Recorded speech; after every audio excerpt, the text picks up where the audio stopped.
A day in my life with the 2 bagets at napakaraming junakis na pusa. Nyos me.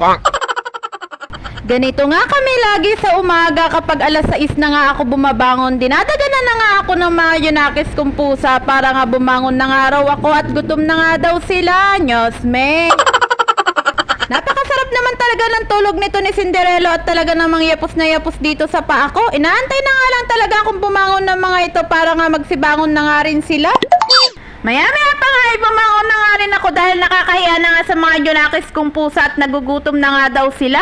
Tuwing umaga naman kapag bumabangon ako ay bago nga ako umalis sa kwarto namin ay nililinis ko na nga itong higaan namin at inaayos ko na nga at tinutupi dahil maganda nga daw yun sa tuwing umaga. Bago mo nga iwan ang higaan mo ay inaayos mo na nga ito agad. Tinitiklop ko nga ito para hindi nga paglaruan ng mga makukulit kong pusa. Nyos me.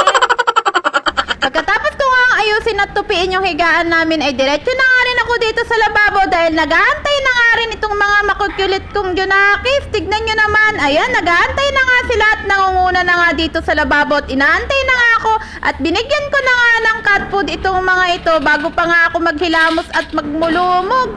Ayan na nga lang ang inuuna ko sa umaga dahil nakakaya naman sa mga ito at gutom na nga daw sila.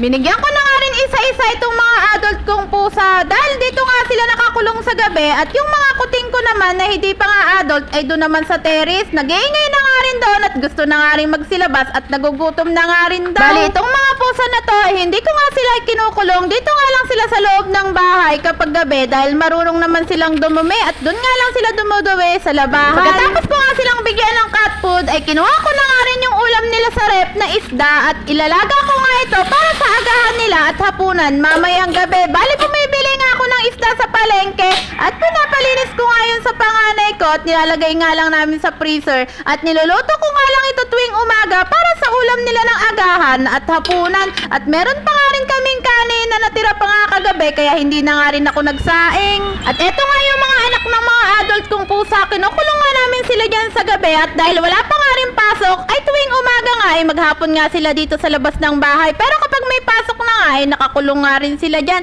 Pero kung ako nga yung masusunod, mas gusto ko nga silang nakakulong pero sa mas malaki pa nga ang kulungan para mas nakakapaglaro sila doon at nakakakilos ng maayos. Pero dahil wala pa nga masyadong budget ay hindi ko nga sila mapagawa ng mas maayos na kulungan. At dito nga dumudumi yung mga adult kong pusa at dahil nakasalang pa nga yung ulam nila ay lilinisin ko na nga rin at diretso walis na nga ako sa labas para pagkatapos ay asikasuhin ko naman itong pagkain nila para makakain na nga rin sila. Nang makapagwalis nga ako sa labas ay inasikaso ko na nga rin itong pagkain ng mga junakis kong pusa at nakalabas na nga rin itong mga anak ng mga adult kong pusa kaya asikasuhin ko na nga rin itong pagkain nila at dahil mainit-init pa nga rin ay pinalamig ko pa nga rin dito sa electric pan dahil ayoko namang mapasa sila kapag kumain kaya kapag pinibigay ko nga sa kanila ay ready to eat na nga rin. Nang medyo lumamig-lamig na nga rin yung pagkain nila ay binigay ko na nga rin sa kanila isa-isa. Tignan naman talaga namang kagulo sila dyan. Bago ko nga sila bigyan dyan ay pinakain ko nga rin sila ng cat food kanina para habang nag-aantay nga sila ng agahan nilang kanin ay meron nga silang kinaing cat food.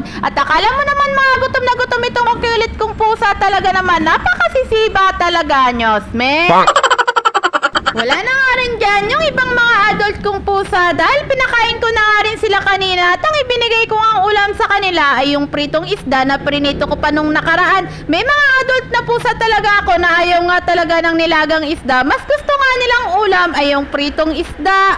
Mas malakas pa nga magsikain itong mga maliliit kong pusa kaysa sa mga malalaki kong pusa. Grabe, napakapipihikan din naman ng mga malalaki kong pusa. Kapag hindi talaga maganda yung ulam nila o yung isda, ay hindi mo talaga sila mapapakain. At cat food na nga lang din ang halos kinakain nila. Pagkatapos nga nilang magsikain, ay kailangan na talagang linisan dito sa lugar ng mga pinagkainan nila dahil napakaraming ang laglag na mga kanin dyan at ng mga buhok. Kaya kailangan mo na talaga linisin pagkatapos nga nilang kumain. Kapag maaga naman ang pasok ko, yung mga bagets ko na nga rin ang nag-aasikaso sa kanila. At yun lang. Salamat!